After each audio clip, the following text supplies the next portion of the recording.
सभी को नमस्कार। मैं Sachin Kumar sulphur Mills limited की तरफ सरसों फसल प्रबंधन कार्यक्रम में सभी किसान भाइयों का व डीलर बंधुओं का हार्दिक स्वागत करता हूं।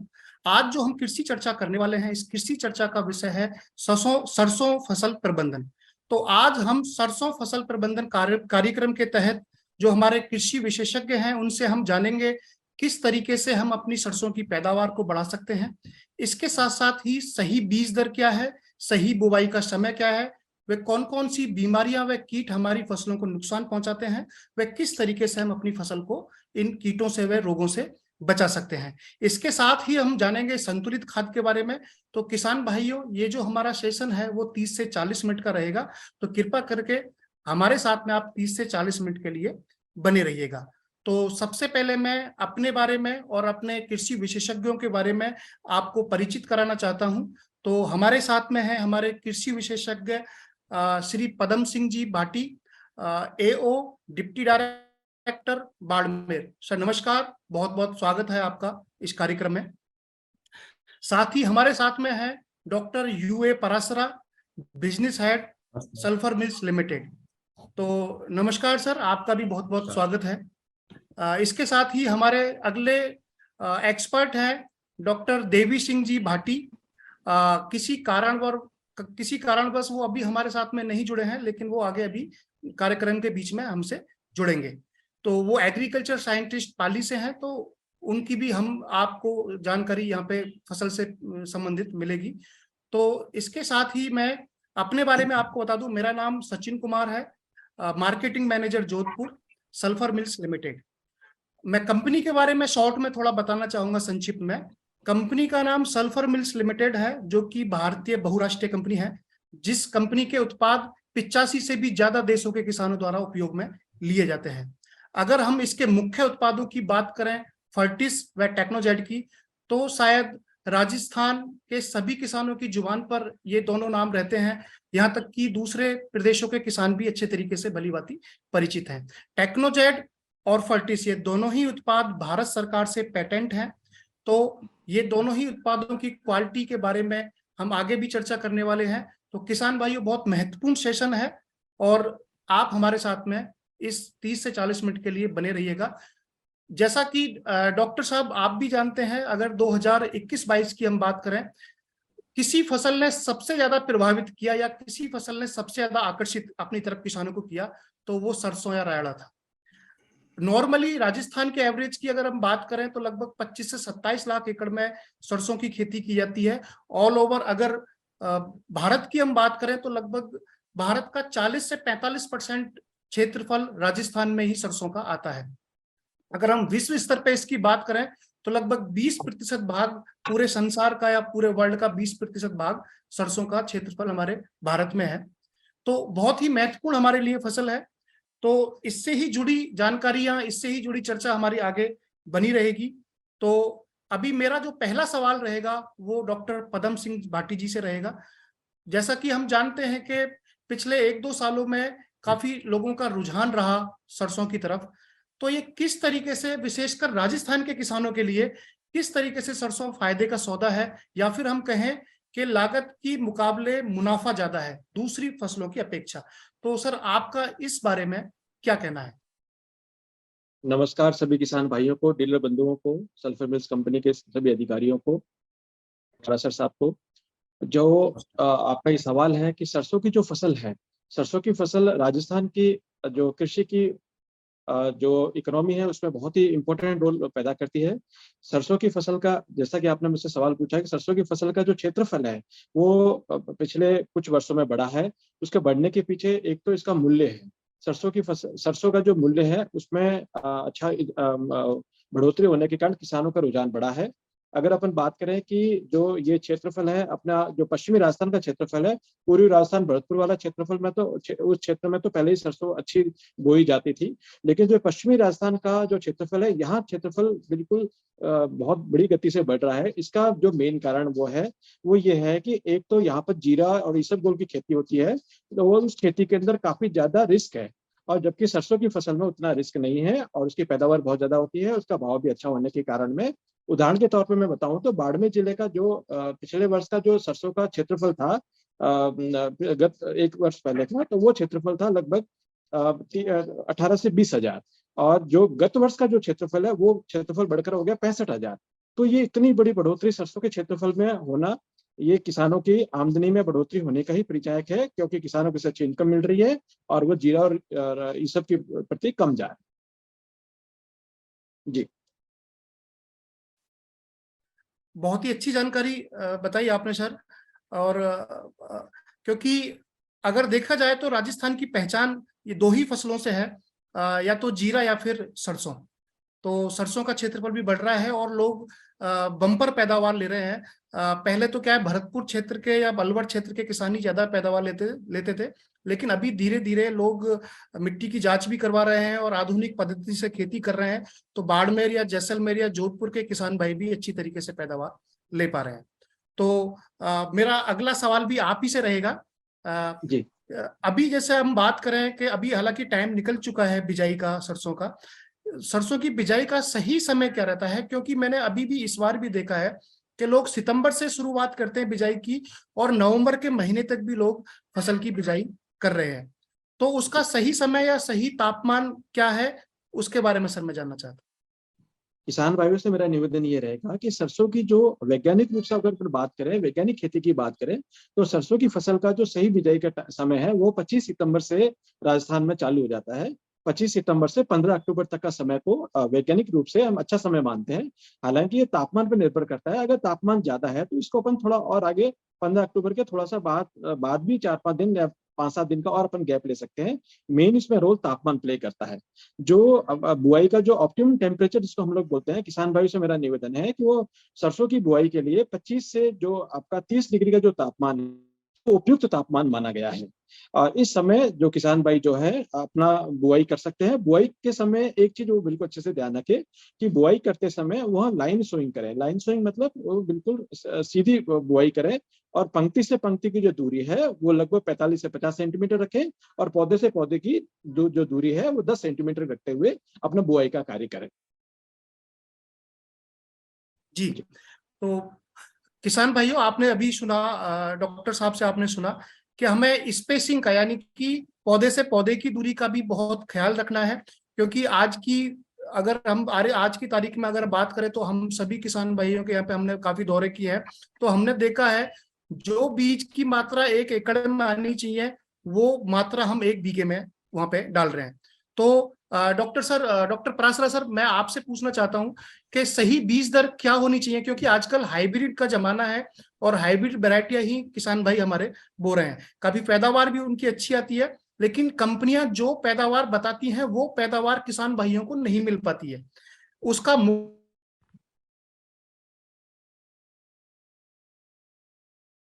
खेत में होनी चाहिए, उससे भी कई गुना ज्यादा संख्या पौधों की रहती है। तो उसके क्या तो नुकसान है ज्यादा बीज दर के, सही बीज दर क्या होनी चाहिए? यस, बहुत अच्छा क्वेश्चन है और बेसिक क्वेश्चन है जो नमस्कार किसान भाइयों। और काफी किसान को मैंने देखा वो 6-7 किलो बीज 1 एकड़ में लगा देते। सही मात्रा जो साइंटिफिकली बता रहे यूनिवर्सिटी के रिकमेंडेशन के हिसाब से वो 2.5 से 3 kg is the best rate, इससे ज्यादा नहीं होना चाहिए।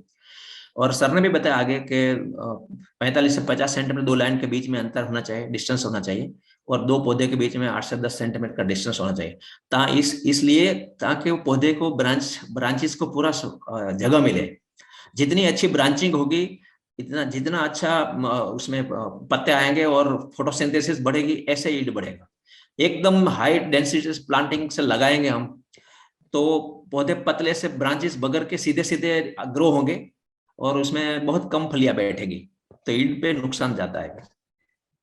तो यही रेट 2 से 2.5 kg का रेट है पर एकड़ का, वो सही रेट है। और अभी जो मेजोरिटी हाई यील्डिंग और हाइब्रिड वेराइटी लगा रहा है किसान, तो उसमें जर्मिनेशन का परसेंटेज बहुत ऊंचा होता है। तो मेरे ख्याल से बहुत ज्यादा डेंस लगाने की जरूरत नहीं है। तो किसान भाइयों, आपने अभी सुना कि हमें सही बीज दर का इस्तेमाल करना है, जिससे कि हमारी पैदावार भी बढ़ेगी। इसके साथ साथ आप सभी किसान भाई अच्छी तरीके से जानते हैं कि आजकल हाइब्रिड वैरायटियों की बात करें तो काफी महंगा बीज आता है, तो वहां पे भी आप लोग पैसा बचा सकते हैं। तो इन चीजों का अपने को ध्यान रखना है। तो किसान भाइयों, अभी काफी चर्चा हमारी हम आगे बढ़ाते हैं। और अगला सवाल मैं डॉक्टर पदम सिंह भाटी जी से पूछना चाहूंगा कि अगर अभी हम बात करें संतुलित खाद के बारे में, क्योंकि हम मनुष्यों के लिए जिस तरीके से संतुलित भोजन की आवश्यकता होती है, उस तरीके से ही चाहे वो कोई भी फसल है उसको संतुलित खाद की आवश्यकता होती है। तो संतुलित खाद का अर्थ अगर फार्मर को हम या किसान को हम समझाएं तो वो किस तरीके से हम समझा सकते हैं भाई किस खाद को हम संतुलित खाद बोलते हैं और इसका हमारी फसल के लिए व हमारी जमीन के लिए क्या फायदा है, ताकि हमारी जमीन में इस चीज का क्या रोल है और हमारी फसल में किस तरीके से ये हमारी पैदावार को बढ़ा सकता है संतुलित खाद। जी, ये आपने बहुत अच्छा सवाल पूछा। मेरा किसान भाइयों से निवेदन ये है कि अपने राजस्थान के क्षेत्रफल में जो सबसे बड़ी अपनी मृदाओं में कमी है वो ऑर्गेनिक कार्बन की कमी है। अपने ऑर्गेनिक कार्बन को अपने को समझने की आवश्यकता है कि जितना अपना मिट्टी के अंदर में कार्बन तत्व जितना अच्छा होगा, ऑर्गेनिक कार्बन तत्व जितना अच्छा होगा, उतना अपना अच्छा मिट्टी का रिजल्ट रहेगा, कोई भी अपना फसल है उतना अच्छा होगा। जैसे मैं बात करूं कि ऑर्गेनिक कार्बन जो बढ़ता है वह मुख्यतः आपका जो गोबर का खाद है उसी से बढ़ता है। तो किसान भाइयों से मेरा निवेदन यह है कि जो सरसों की खेती करना चाहते हैं, जैसा मैंने आपको बताया कि सरसों की खेती का जो उपयुक्त समय है लगभग सितंबर माह के अंत से लेकर अक्टूबर माह का महीना उपयुक्त माना जाता है। तो आपको बुआई से लगभग 1 महीना पहले खेत की तैयारी करना चालू करना चाहिए और इस खेत की तैयारी के समय में आपको लगभग 8 से 10 टन आपको गोबर खाद या फिर आपको कंपोस्ट खाद जो भी आपको सुविधा अनुसार उपलब्ध हो, सड़ी हुई गोबर की खाद को अपने खेत में अच्छे से उसको मिला दें और उसके बाद आपको बुआई करें। जहां तक आपने उर्वरक प्रबंधन की बात की, उर्वरक प्रबंधन के अंदर में मैं यही सलाह देना चाहूंगा कि क्योंकि आपका जो पूर्वी क्षेत्र हमारा राजस्थान का जो भरतपुर है जहां पर सरसों बहुत अच्छी होती है, और दूसरी सरसों का जो अब नया क्षेत्र डेवलप हो रहा है पश्चिमी राजस्थान का, बाड़मेर, जैसलमेर, जोधपुर, बीकानेर और जालोर का पार्ट जो है, इस क्षेत्र की मृदा में और वहां की मृदा में भी काफी अंतर है। तो मेरा किसान भाई से निवेदन यही रहेगा कि आपको अपना मिट्टी का जांच कराने के बाद ही उर्वरक प्रबंधन किया जाना चाहिए। मिट्टी की जांच बहुत ही कम 5 रुपए के आसपास जो रुपए लगता है और कृषि विभाग से आपको कहीं भी से हो सकती है या फिर कृषि विज्ञान केंद्र अलग अलग जगह राजस्थान में बने हुए, वहां से आप मिट्टी की जांच करा सकते हैं। मुख्यतः अगर आप देखा जाए तो वैज्ञानिक सिफारिश के अनुसार जो मिट्टी की जांच का जो एवरेज जो परिणाम आता है वो लगभग ये आता है कि आपको लगभग 60 किलोग्राम नाइट्रोजन और 40 किलोग्राम फास्फोरस आपको बुआई के समय आपको उपयोग में लिया जाना चाहिए और शेष जो 30 किलो नाइट्रोजन है वो आपको, जब आप किसान भाई जब सरसों में पहली सिंचाई देते हो, वो लगभग आप ये मान के चलिए आपका जो पहला सिंचाई 25 से 30 दिन बाद होता है, तो उस समय आपको 30 किलो नाइट्रोजन दिया जाना चाहिए। इसके साथ साथ में किसान भाइयों से मेरा निवेदन ये रहेगा, जो किसान असिंचित क्षेत्रों में जो खेती करते हैं, जिनके पास सिंचाई के कम साधन उपलब्ध है, वो उर्वरक का उपयोग इसकी तुलना में थोड़ा कम करें। लगभग 40 किलो नाइट्रोजन और 40 किलो फास्फोरस का बुआई के समय उपयोग कर सकते हैं। अगर मैं इसको सरल भाषा में और समझाने का प्रयास करूं तो किसान भाई को लगभग 180 किलोग्राम यूरिया का उपयोग करना चाहिए पूरे अपना सरसों का उसमें सीजन के दौरान, 250 kilo SSP, 50 kilo muriate potash और लगभग 250 किलो जिप्सम जो है ये बुआई से पूर्व आपको देना चाहिए। तो यह आपका वो खाद का जो प्रबंधन इस वैज्ञानिक तरीके से अगर आप करते हो तो आपको बहुत अच्छा रिजल्ट मिलेगा अपनी फसल के अंदर में। और दूसरा मेरा किसान भाइयों से निवेदन ये है कि ये एक जो डोज जो हमने बताई है, ये डोज किसान के खेत से खेत में थोड़ा बहुत वेरी कर सकती है। इसलिए आप सबसे मेरा अनुरोध है, मेरा आप सबसे निवेदन है कि अपनी मिट्टी की जांच कराएं और मिट्टी की जांच के उपरांत ही अपने उर्वरकों का प्रबंधन अपना किया जाना अच्छा रहेगा। और एक मेरा सबसे जो उर्वरक प्रबंधन के मामले में मेरा एक सबसे ज्यादा अनुरोध किसान भाइयों से रहेगा कि सरसों की फसल में ऑयल कंटेंट होता है, इसके लिए गंधक सबसे महत्वपूर्ण है। इसीलिए मैं इसको अलग से बता रहा हूँ, जोर देकर बता रहा हूँ कि गंधक, जिसको अपन सल्फर के नाम से जानते हैं, इसका बहुत ही अच्छा इंपॉर्टेंट उपयोग है। तो आपको लगभग बुआई के लगभग 30-40 दिन के बाद में लगभग 40 किलो के आसपास सल्फर आपको उपयोग में ली जानी अति आवश्यक है। और इसके गंधक का उपयोग आप बुआई के समय भी कर सकते हैं, लेकिन गंधक का उपयोग सरसों फसल के लिए सबसे अनिवार्य न्यूट्रिएंट के रूप में इसको भी मानते हैं। जी बिल्कुल, बहुत अच्छी जानकारी सर आपने दी। तो किसान भाइयों, आपने अभी सुना कि सबसे महत्वपूर्ण है मिट्टी की जांच। जिस तरीके से हमें हमारे शरीर की जांच करानी होती है अगर कोई बीमारी होती है, उस तरीके से हमें अपनी धरती माता का भी टेस्ट या मृदा की जांच हमें करानी चाहिए, क्योंकि हमारी भारतीय संस्कृति में मिट्टी को या मृदा को धरती माता का दर्जा दिया हुआ है। तो अपने जिसमें हमारी रोजी रोटी या हमारा परिवार चलता है उसके स्वास्थ्य की जांच कराना हमारा धर्म है, हमारा फर्ज है। और कम से कम 3 साल में एक बार मिट्टी की जांच हमें अवश्य करवानी चाहिए। दूसरा अभी एक चीज और बताई सर ने कि जो खादों की जो मात्रा बताई वो 2 तरीके से बताई थी। जहां पे अगर सिंचाई की सुविधा अच्छी तरीके से उपलब्ध है तो वहां पे हमें थोड़ा सा ज्यादा खाद का इस्तेमाल करना है। अगर आपकी सिंचाई की सुविधा कम उपलब्ध है तो वहां पे अपने को कम खाद का इस्तेमाल करना है, लगभग 20 से 25% अपने को कम करना है वहां पे। तो बहुत अच्छी जानकारी सर आपने दी। अगली आपने बताया कि सल्फर के बारे में, आपने जैसा कि बताया कि क्योंकि लगभग सभी किसान भाई अच्छे तरीके से परिचित हैं कि सरसों की फसल के लिए अगर हमें तेल कंटेंट बढ़ाना है या कोई भी तेल वाली फसल है उसके लिए सल्फर का बहुत बड़ा रोल होता है। हालांकि हमारे राजस्थान के किसान भाई अच्छे तरीके से इस बात से भलीभांति परिचित हैं। तो मैं सल्फर के बारे में ही और दूसरे पोषक तत्वों के बारे में मैं डॉक्टर परासरा जी से चर्चा करना चाहूंगा। और मैं पूछना चाहूंगा सर, जैसा भी हमारे राजस्थान के किसान भाई या दूसरे स्टेटों की भी अगर बात करें हम, तो नाइट्रोजन और फास्फोरस पे बहुत ज्यादा उनका जोर रहता है। मतलब उनकी मात्रा जितना हमारी फसल को जरूरत है उससे भी ज्यादा उसका उपयोग करते हैं, चाहे हम यूरिया की बात करें चाहे हम डीएपी की बात करें। तो इनकी जो मात्रा हमारी फसल को चाहिए उससे भी 2 गुना दे रहे हैं। अगर हम सरसों की बात करें तो हमने देखा है एक रिपोर्ट के अनुसार कि फास्फोरस से भी ज्यादा जो जरूरत है वो सल्फर की होती है। लगभग मतलब 1 से 1.5 गुना के आसपास सल्फर फास्फोरस से ज्यादा चाहिए। तो उस बारे में सर आपका क्या कहना है सर, डॉक्टर परासरा सर? हाँ, बराबर से है। बहुत अच्छी जानकारी दी सर ने। और उसमें मैं ऐड करूंगा कि जनरली किसान क्यों नाइट्रोजन और फास्फोरस 2 यूज कर रहा है, क्योंकि किसान को अभी तक बैलेंस न्यूट्रिशन में हालांकि 10% फार्मर्स को पता है, लेकिन सबको पता नहीं, उस पर काम नहीं किया। उसको ट्रेनिंग की खास जरूरत है कि फास्फोरस और नाइट्रोजन क्या इजीली अवेलेबल है और उसमें सब्सिडी भी है, तो वो इजी सोर्स से कहीं भी एक दुकान आप जाओ तो ये 2 चीज तो मिल ही जाएंगी। हालांकि सरसों में या हमारा क्या बोलते हैं इसको, रायडा में आपका पोटास की भी जरूरत है, लेकिन हार्डली कोई किसान पोटास देता है। बहुत कम परसेंटेज ऑफ फार्मर्स देखे तो वो पोटास देते हैं।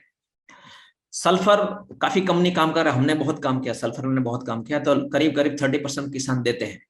लेकिन सल्फर जो अभी किसान देते 3 किलो या 6 किलो आपका फर्टिस का यूज कर रहे हैं, हकीकत में देखा जाए तो 1 एकड़ में 18 किलो सल्फर की जरूरत है। 1 हेक्टेयर में 45 केजी सल्फर चाहिए, जो सर ने बताया करीब 40 टू 45 केजी वो जरूरत होती है, क्योंकि वो ऑयल सीड क्रॉप है, इसको ज्यादा सल्फर चाहिए। सल्फर का एक न्यूट्रिएंट के रूप में तो रोल है ही, लेकिन वो पीएच डाउन करता है, इसकी वजह से बाकी और न्यूट्रिएंट जो पड़े हुए जमीन में है वो भी ज्यादा अवेलेबल हो जाएंगे, तो उसका डबल रोल है।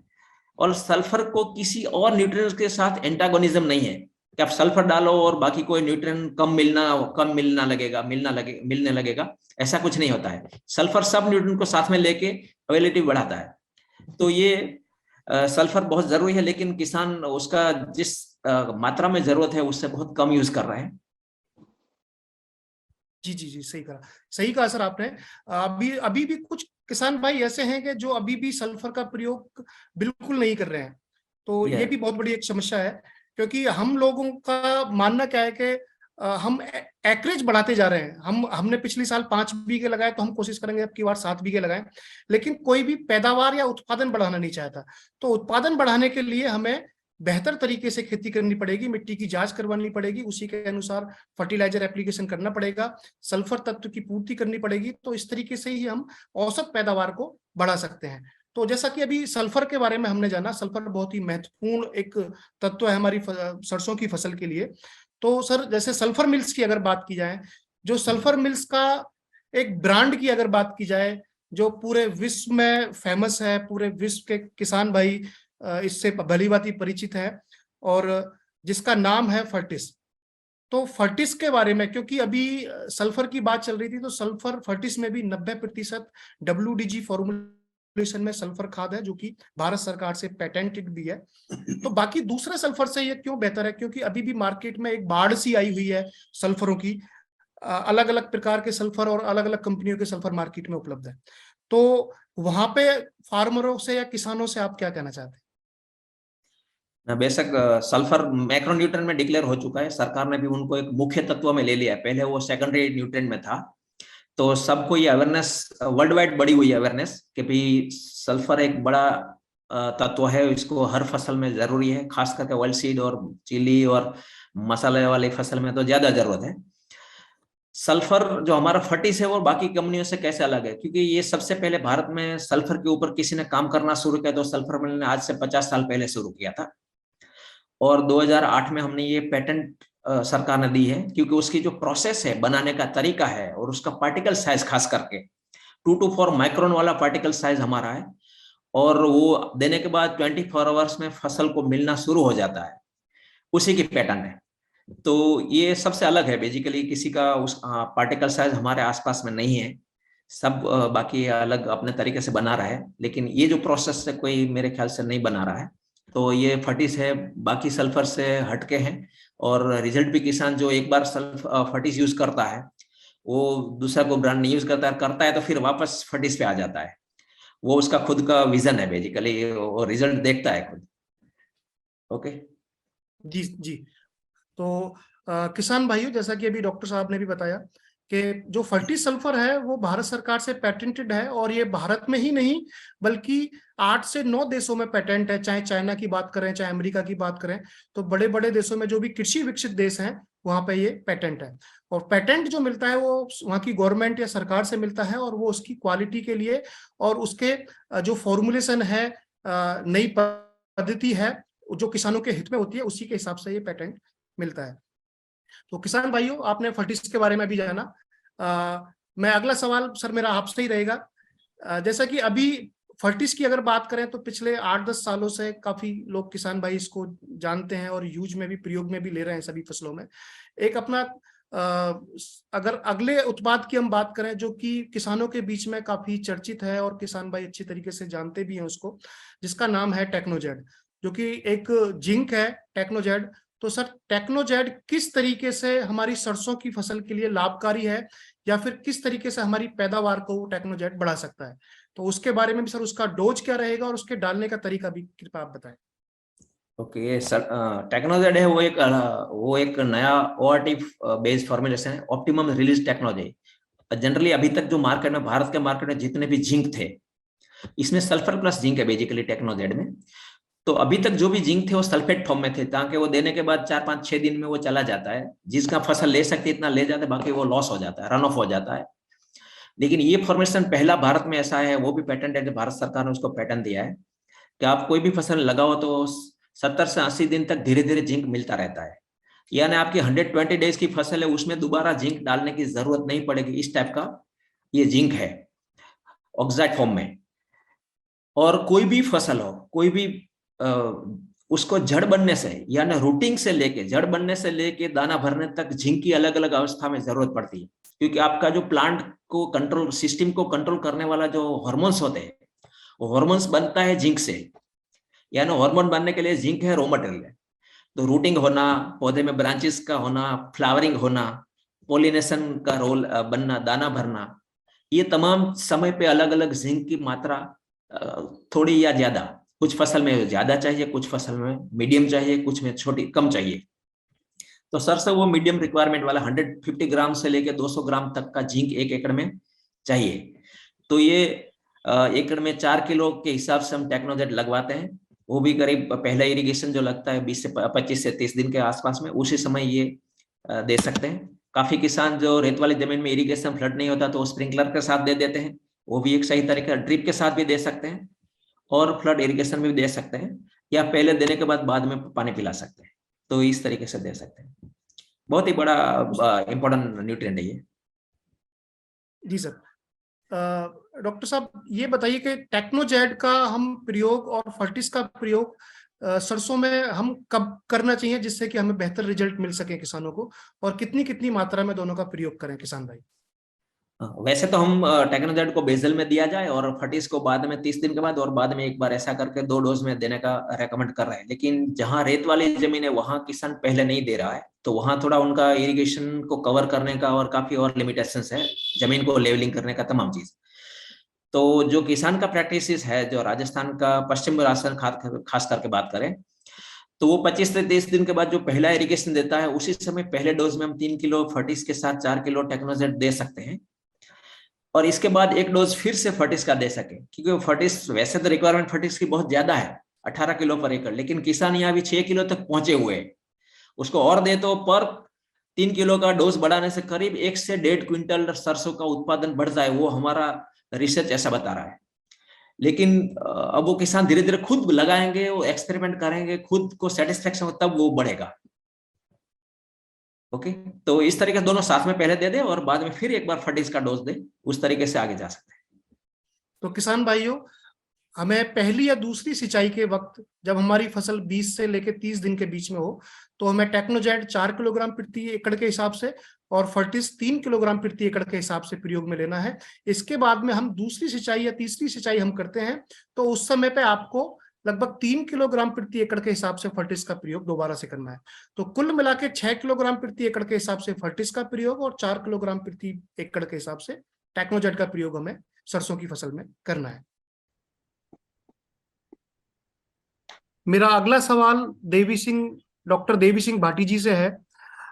जैसा कि हम जानते हैं, राजस्थान में सरसों की फसल में पाले की वजह से काफी किसान भाइयों को नुकसान झेलने पड़ते हैं और सरसों की पैदावार काफी हद तक कम हो जाती है। तो किस तरीके से किसान भाई पाले से अपनी फसल को बचा सकते हैं, उसके बारे में डॉक्टर सर आप थोड़ा बताएं। पाला पड़ने से क्या है कि जो पौधों के अंदर क्या है कि पानी जम जाता है, जिसके कारण वो बर्फ बन जाता है। बर्फ बनने से क्या है कि उसका आयत बढ़ जाता है। आयत बढ़ने से उसका जो नसें होती है जो वो फट जाती है, जिसके कारण पौधा मर जाता है। और इसको बचाना बहुत जरूरी है। इसको बचाने के लिए 3-4 तरीके हैं। एक तो सबसे पहला अच्छा तरीका है, जहाँ पर रेन फेड है वहां पर क्या है कि आप क्या कि 20-20, 25-25 फीट के आसपास धुआं कर लें, मतलब, और वो भी उत्तर की साइड से, क्योंकि बर्फ की हवा उत्तर पश्चिम साइड से ही चलती है। उस साइड से आप धुआं कर लें। और धुआं करने के लिए क्या है कि थोड़ी गीला बीड्स वगैरह जरूर रखें, ताकि धुआं ज्यादा रहेगा तो तापमान एकदम क्या है कि ऊपर ज्यादा आ जाएगा। और अगर ये नहीं होता तो हम क्या है कि पानी सिंचाई भी दे सकते हैं। जहां पर पाला पड़ने की संभावना हो उस समय आप सिंचाई करें और 10 दिन के बाद में फिर रिपीट कर लें।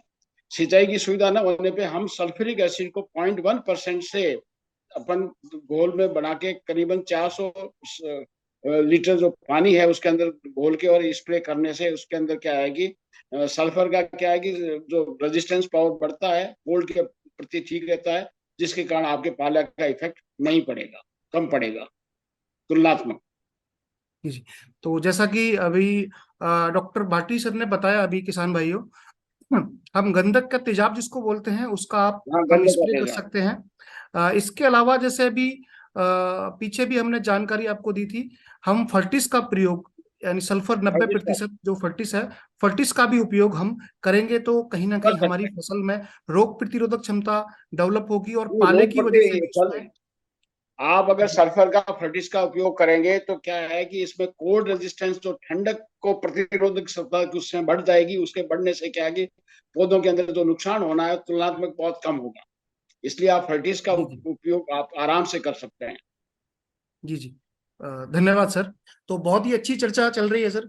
तो अभी जैसे हम बात कर रहे हैं, क्योंकि हालांकि राजस्थान की अगर बात करें तो कोई इतना बीमारियों का अटैक या कीटों का अटैक इतना नहीं रहता है, लेकिन फिर भी कुछ मुख्य कीट हैं, कुछ मुख्य बीमारियां हैं जो राजस्थान में अभी आ रही है। सरसों की अगर हम बात करें तो सर, जो सबसे ज्यादा नुकसान पहुंचाने वाली बीमारियां हैं या फिर कीट हैं, मैं उनके बारे में सर आपसे कुछ पूछना चाहता हूं। जैसे हम बात करें, एक तो सी फ्लाई की, दूसरा माहू या एफिड, इसका प्रकोप भी कुछ जगह आने लगा है। तो ये किस तरीके से हमारी फसलों को ये कीट नुकसान पहुंचाते हैं और किस तरीके से सल्फर मिल्स के ब्रांड के द्वारा हम इनको कंट्रोल में कर सकते हैं। यस, मस्टर्ड में यानी राइडा में दो मेन कीड़े होते हैं शुरू में, करीब 1 महीने के अंदर वो आ ही जाते हैं। और उसमें सबसे पहले हरा माहू होता है और दूसरा होता है मस्टर्ड सोफ्लाई, यानी एक प्रकार की लिए पत्ते खाती है शुरू की अवस्था में। और कभी कभी लेटर स्टेज में उसी में एक पेंटेड बग आता है, वो भी एक चूसक कीड़ा है। तो चूसक कीड़ा में खासकर माहू और वो दोनों एक ही साथ में कवर हो सकते हैं। तो उसके लिए हमारे पास बेहतरीन और वो भी पेटेंटेड प्रोडक्ट है जो दोनों चूसक कीड़ों के लिए है, प्रोंटो है, हम रेकमेंड करते हैं। प्रोंटो 40 ग्राम प्रति एकड़ के हिसाब से। और सिर्फ माहू है और कम अटैक है तो आप फिर उसमें स्पाइक पे भी जा सकते हैं, स्पाइक 100 ग्राम प्रति एकड़ के हिसाब से। और सोफ्लाई का अगर अटैक दिखता है तो फिर आप उसमें जुड़वा जी जो हमारा वो 300 ग्राम प्रति एकड़ के हिसाब से स्प्रे कर सकते हैं। तो सर, ये एक्चुअली में क्या होता है कि एक सबसे बड़ी परेशानी या दुविधा किसान के लिए है कि ये जो चाहे माहू की हम बात करें, चाहे दूसरे हम डिजीज की भी बात करें, बीमारियों की भी बात करें, तो ये लगभग 75% फूल आ जाता है, उसके बाद में ये बीमारी आती है और उस टाइम पे जो पौधे की लंबाई है, फसल की लंबाई काफी ज्यादा हो जाती है। तो उस समय पे हमारे किसान भाई स्प्रे करने में काफी परेशान होते हैं या फिर वो कर ही नहीं पाते हैं। तो वहां पे हम क्या उपाय कर सकते हैं ताकि किसान भाई हमारे स्प्रे कर सकें अच्छे तरीके से? ओके, बहुत अच्छा क्वेश्चन है। जो खास करके एक चीज रहेगी बीच में, कभी इसमें सरसों में खास करके एक रोग आता है, वो पाउडर मिल्ड्यू बड़ा रोग है, मेन रोग है। इसके अलावा छोटे में अल्टरनेटिव लीफ स्पॉट कभी आता है, कभी व्हाइट रस्ट आता है, लेकिन वो राजस्थान में इतना कॉमन नहीं है। सबसे ज्यादा कॉमन है वो पाउडर मिल्ड्यू है। पाउडर मिल्ड्यू करीब फूल की अवस्था के बाद के स्टेज में, करीब फली बैठने के समय पे मेन आता है। उसके लिए जो हम रेकमेंड करते हैं वो सबसे कम खर्च वाला हमारा जो है कोसावेट डीएफ है, जो 500 ग्राम प्रति एकड़ के हिसाब से, या फिर बुलटोन 300 ग्राम प्रति एकड़ के हिसाब से, या हमारा जो पल ऑलरेडी किसान यूज कर रहा है वो करीब 300 ग्राम प्रति ml प्रति एकड़ के हिसाब से यूज कर सकते हैं। अब जो सरसों के हेड की वजह से स्प्रे की अंदर जाके स्प्रे करना थोड़ा मुश्किल तो होता ही है। उसके लिए भी काफी हमारी कंपनी ने सोचा हुआ है, और अभी हम रिसेंटली एक सेंटर जो पूरे राजस्थान में खोलने जा रहे हैं, वो उंडू में, राजस्थान जो बाड़मेर डिस्ट्रिक्ट में उंडू में एक सेंटर खोलने जा रहे हैं। वहां से हमारी काफी सर्विसेज और किसान के लिए soil analysis, soil testing lab और वेदर फोरकास्टिंग, इसके अलावा और सर्विसेज हम ऐड कर रहे हैं। और उसमें हमारे एक ड्रोन से स्प्रे करने का भी एक सर्विस उसमें है। अभी शॉर्ट टाइम में वो शुरू होने वाला है। ड्रोन से क्या 8 मिनट में 1 एकड़ कवर होता है कम पानी के अंदर, और ऊपर से एकदम यूनिफॉर्म और साइंटिफिक स्प्रे हो जाता है, ताकि उस टाइम भी बचे, यूनिफॉर्म स्प्रे होने की वजह से रिजल्ट भी अच्छा मिले, और हाइट वाली फसल में अंदर जाके जो काम करने की तकलीफ होती है वो भी ना हो। तो इस दिशा में ऑलरेडी कंपनी ने काम करना शुरू किया है। एक सेंटर हमने लास्ट मई में, यानी मई 2022 में पालनपुर में शुरू कर दिया है, और दूसरा सेंटर अभी हम उंडू में बनाने जा रहा है। ऐसे जैसे ये 2 सेंटर डेवलप हो, इसके बाद में हम बाकी और डिस्ट्रिक्ट्स में 1 बाय 1 सेंटर खोलेंगे, ताकि किसानों को ये सेवाएं मिलती रहे। तो किसान भाइयों, जो भी हमारे कीट की या फफूंद की जो भी बीमारियां हमारी आती हैं सरसों की फसल के, तो उस सरसों की फसल में उसके लिए भी बताया गया, जैसे कि प्रोंटो का इस्तेमाल करना है अगर आपके माहू या तेला का प्रकोप है। अगर आपके छाचिया, यानी कि जो भी पाउडरी मिल्ड्यू की बात की सर ने, जिसको हम राजस्थान की लोकल भाषा में लोग छाचिया बोलते हैं, तो छाचिया के लिए हमें कोसावेट डीएफ का इस्तेमाल करना है। और ये दोनों का ही जो खर्चा है, अगर हम सल्फर मिल्स लिमिटेड की यही एक खासियत है कि हमारे जो भी उत्पाद है वो लो बजट के हैं, यानी कि आपका वो जो समस्या है उसका समाधान हम बहुत ही एक बैलेंस खर्चे में हम आपको उस चीज का निवारण देते हैं। जैसे अगर हम बात करें कोसावेट डीएफ और प्रोंटो की, तो लगभग पर एकड़ खर्चे की अगर बात करें तो लगभग मुश्किल से मुश्किल इसका जो खर्चा है वो लगभग 300 या 350 रुपए के आसपास का इसका दोनों चीजों का खर्चा आपका आएगा, क्योंकि प्रोंटो का जो डोज रहेगा वो लगभग 40 ग्राम प्रति एकड़ के हिसाब से रहेगा, और कोसावेट डीएफ की हम बात करें तो लगभग 500 ग्राम प्रति एकड़ के हिसाब से कोसावेट डीएफ का इस्तेमाल आपको करना है। तो बहुत ही कम खर्चे की चीजें हैं ये, लेकिन हमें, क्योंकि अगर पैदावार बढ़ानी है तो हमें एक कंफर्ट जोन से बाहर आना पड़ेगा और हमें टेक्निकली खेती करनी पड़ेगी। तो आगे चलते हैं सर अभी चर्चा में। हालांकि काफी सारे हमारे पॉइंट कवर हो चुके हैं, लेकिन फिर भी मैं आपसे पूछना चाहता हूँ कि क्योंकि आजकल हमने देखा जाए भरतपुर और अगर हम जोधपुर संभाग की बात करें तो ऑयल कंटेंट का बहुत बड़ा फर्क यहाँ पे आता है, क्योंकि हमने देखा है कि भरतपुर में लगभग 40 से लेके 42% तक ऑयल परसेंटेज आता है, और यहाँ की अगर हम बात करें जोधपुर संभाग की, जो कि मारवाड़ वाला क्षेत्र है, वहां पे वो ऑयल कंटेंट काफी कम पाया जाता है। तो मेरा पदम सिंह भाटी सर से मेरा क्वेश्चन है ये हम किस तरीके से ऑयल कंटेंट को बढ़ा सकते हैं? सर आपका माइक म्यूट है, एक बार अनम्यूट कर लीजिए। जहाँ तक ऑयल कंटेंट की बात है, तो ऑयल कंटेंट के लिए सबसे मेन जो रोल है वो सल्फर का रहता है, गंधक का रहता है। जहाँ तक आपने बात की कि पूर्वी राजस्थान की जो बात करें तो वहाँ की मिट्टी के अंदर सल्फर की मात्रा है, और यहाँ पर जो आपने पश्चिमी राजस्थान जोधपुर या फिर जो ये पश्चिमी राजस्थान के बेल्ट है, तो यहाँ पर सल्फर की मात्रा धरती के अंदर, जमीन के अंदर कम है। ये क्योंकि ये रेतीली जमीन है, तो रेतीली जमीन के अंदर में सल्फर की मात्रा कम होने के कारण यहाँ की फसलों के अंदर, सरसों के अंदर ऑयल कंटेंट की मात्रा कम पाई जा रही है। तो वही मैं आपको पहले भी मेरे से जब आपने पहला सवाल पूछा था तभी किसान भाइयों को मैं यही बता रहा था कि अभी ये बताना चाह रहा हूँ कि किसानों को अपना मिट्टी का जांच कराना चाहिए।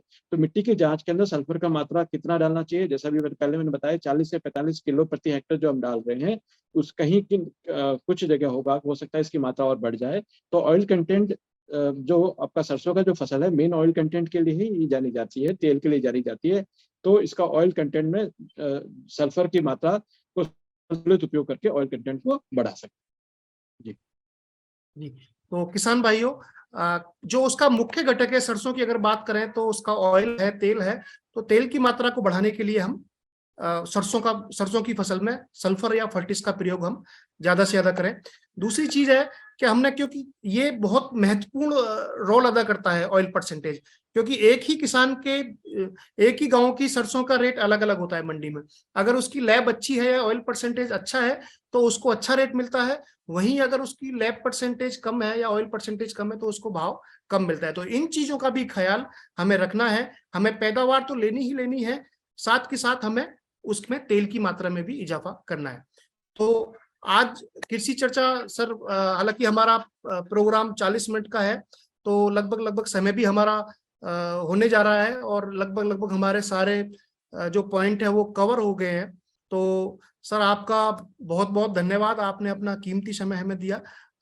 डॉक्टर पराशर सर आपका भी बहुत बहुत धन्यवाद, और डॉक्टर देवी सिंह भाटी जी आपका भी बहुत बहुत धन्यवाद।